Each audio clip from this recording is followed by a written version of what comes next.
Salamat sa ating mga kapartido na muling ibinoto ang inyong lingkod bilang membership committee chairperson. Parang lagpas na ako 2 dekadang membership committee chairperson. Siguro napamahal na din sila sa akin at ako sa kanila kasi ayaw nila akong paalisin sa pwesto. Pero this party has gone through so many challenges. It is the political party that has the richest history, no? And in fact, natutuwa nga ako kasi infusing new blood in PDP Laban. Maraming na-elect ngayon ng mga bagong mukha. And syempre, sabi ko nga kay Senator Jimmy. Senator talaga tatawag ko na dito, no? Huwag kang attorney. Oo. 2 araw bago pa lang ako na-nominate. Kasi sa proseso namin sa PDP, no, hindi namin alam kung sino-sinong nag-nominate except kung sasabihan ako na, oy, ni-nominate kita, di ba? Nauna ko nang pinanominate si Jimmy. 2 days after, meron din palang nag-nominate sa akin on the same position. And syempre, di ba, there are people na nagtiwala sa'yo, re-respetuhin mo yon. Kaya dito sa PDP Laban, the aim of conducting the correct election of officers is really para magkaroon ng boses ang mga miyembro at magkaroon ng tsansa na i-exercise kung ano yung gusto natin sa bansang Pilipinas. So, a fair, honest elections, no? And practice ito sa ating mga miyembro, no?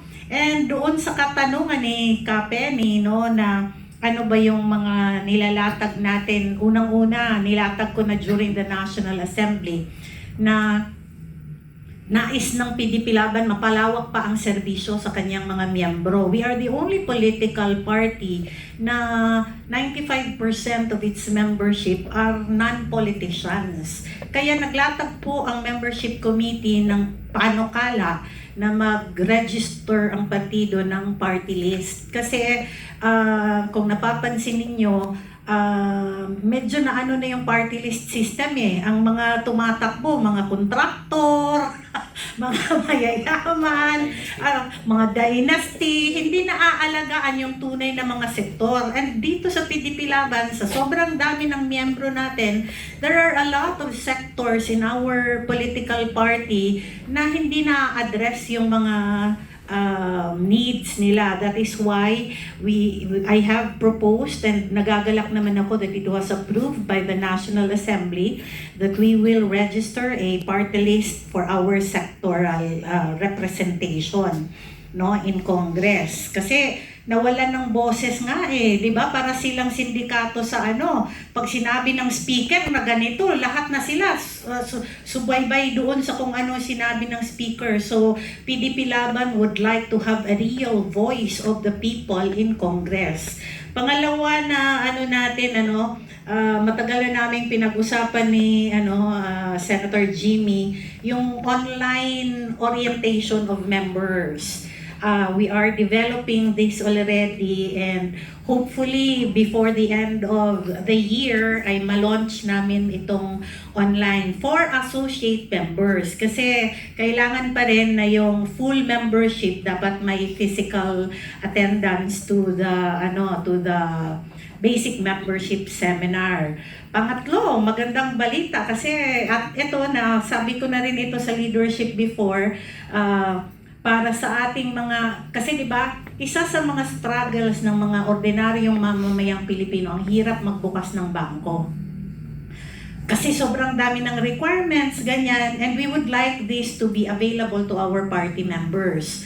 So, I have made a proposal. In fact, I will have a meeting this afternoon. Hindi ko na lang muna sabihin kung ano yung But the membership ID, kaya lahat ng mga hindi pa nakatanggap ng ID, anuhin nyo muna yung damdamin ninyo. Kasi meron akong panukala na mas mapapaganda pa yung ating yung identification card natin. Magiging kagaya na siya ng Pag-ibig at saka ng GSIS na meron siyang kasamang ATM.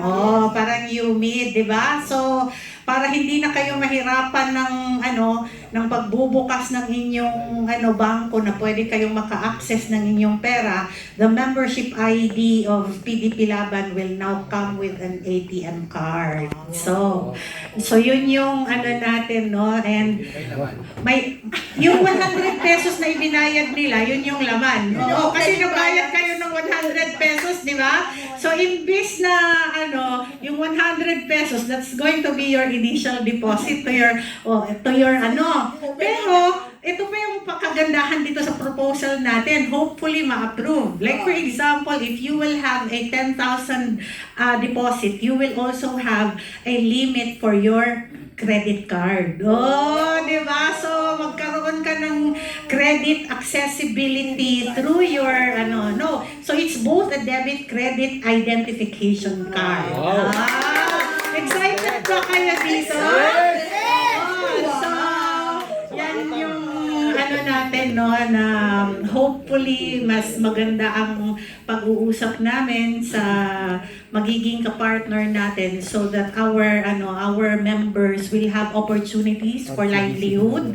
The chapters will have, kasi bago na yung magkakaroon ng competition for the livelihood, yung lahat ng mga region namin sa PDP Laban. So kaakibat na rin ito doon sa and giving access also to our livelihood groups sa bawat region to access to initial capital sa kanilang mga livelihood programs. So, excited ba kayo sa mangyayari sa PDP? Ayan. Okay, maraming salamat ka, Astra.